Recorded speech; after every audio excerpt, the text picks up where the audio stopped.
त्याला लपवायला मदत करणं, त्याच्या बाजूने बोलणं आणि त्यातल्या त्यात डॉक्टर सारख्या माणसांनी मदत करणं आणि त्याचं मला वाटतं मी सुद्धा एक लेखीपत्र तयार केलंय आता आणि लेखीपत्र मी जे आहे ते बसवराज तेली यांना देणार आहे। बरं, तुम्हाला अजित पवारांनी भेट नाकारली, परंतु धनंजय मुंडेंना मात्र त्यांनी भेट दिली का?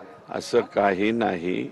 अजितदादांनी मला वेळ वगैरे नाकारलेली नाही, मी वेळ मागितली नव्हती। आदल्या मागितली होती, जाता आलं नाही। अजितदादा हे वक्तशीरपणा पाळणारे आहेत आणि काल मी त्यांना वेळही मागितली नाही आणि मी गेलो नाही, परंतु माध्यमामध्ये बातम्या अशा आल्या की अजितदादांनीच मला वेळ नाकारली।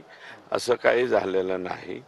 मी वेळ परवाची मागितली होती, फक्त माझं वेळेवर जाणं झालं नाही, हे मात्र खरं आहे। असं आहे की या सगळ्या प्रकरणामध्ये धनंजय मुंडेंना त्यांच्या कोर कमिटीनं पाठराखण केलेली आहे आणि त्यांच्या राजीनाम्याबद्दल ते म्हणतात की ते दोषी असतील तर आम्ही या ठिकाणी मी हे बघा, अद्यापर्यंत सुद्धा मी स्वतः धनंजय मुंडे यांचा राजीनामा मागितलेला नाही।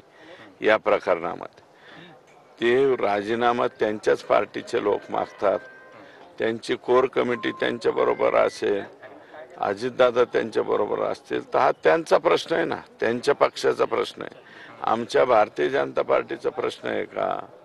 आमच्या भाजपाचा हा प्रश्न नाही, प्रश्न राष्ट्रवादी काँग्रेस पक्षाचा आहे आणि मी स्वतः तरी अजून धनंजय मुंडे यांचा राजीनामा मागितलेला नाही। फक्त हे B team, C team, D team आहे। धनंजय मुंडे यांच्या राजीनाम्याचा प्रश्न त्यांच्या पक्षाचा, असं सुरेश धस यांनी म्हटलंय। घेतलेले आहे।